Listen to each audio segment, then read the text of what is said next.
Welcome to The Explainer. Today, we're diving deep into a piece of legislation that didn't just tweak the rules, it completely rewrote the UK's relationship with immigration after Brexit. We're talking about the Immigration and Social Security Co-ordination Act of 2020. Okay, so to really get our heads around this, we're going to break the Act down into its 5 foundational pillars. Think of these as the building blocks that together create the UK's entire modern immigration framework. Let's get into it. First up, the big one. This is, without a doubt, the single biggest principle of the Act. We're talking about the legal end of free movement for folks from the European Economic Area and Switzerland. So what's really key here is this. Before this Act, an EU citizen's right to live and work here was pretty much automatic. It came from European treaties. But after this Act, that right was gone. For the first time in decades, European citizens were brought under the very same UK immigration controls as everybody else. And this table just lays it out so clearly, doesn't it? It shows this massive shift. We went from what's called a rights-based system, where entry was basically a given under EU law, to a permission-based system. Now you have to formally apply for and be granted permission to enter or stay under UK law. And if you want to see the legal mechanics in action, here it is. This wasn't just some vague policy change. It was, you could say, a legislative demolition. As this quote shows, the 2020 Act literally went into the UK's law books and just deleted the specific clauses that made free movement legally possible. But here's where it gets really interesting. Even as the Act was shutting down one system of movement, it was also working to protect and reinforce a much older one, the special relationship between the UK and Ireland. This right here is the core legal protection. The 2020 Act actually inserted this brand new section directly into the UK's main immigration law from 1971. So this wasn't just about keeping things as they were. It was about putting the rights of Irish citizens on a new, super secure legal footing, totally independent of any ties to the EU. So you might be wondering, what exactly is the Common Travel Area?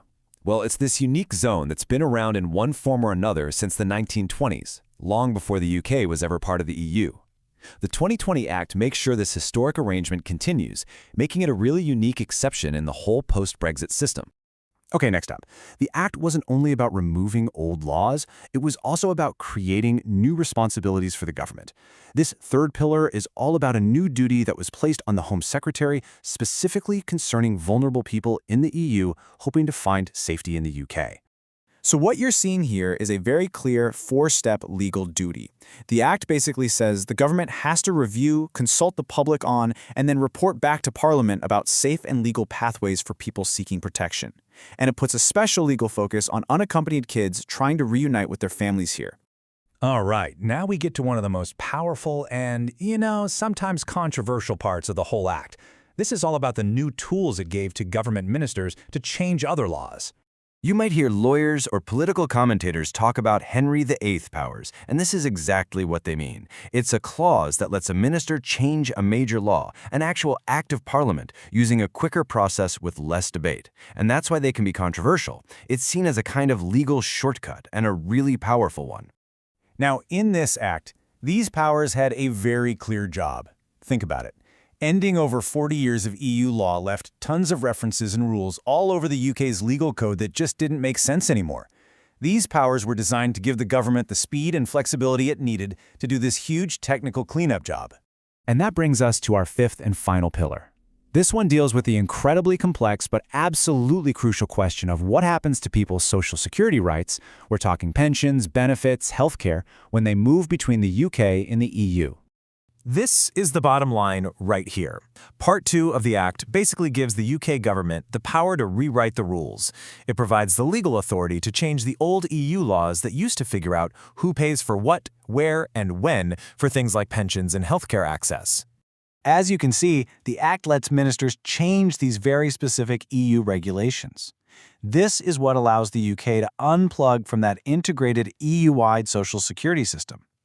It opens the door for the UK to either build its own system from the ground up or to make new deals with individual EU countries on how all this stuff is managed. So, there you have it, the 5 pillars of the 2020 Act.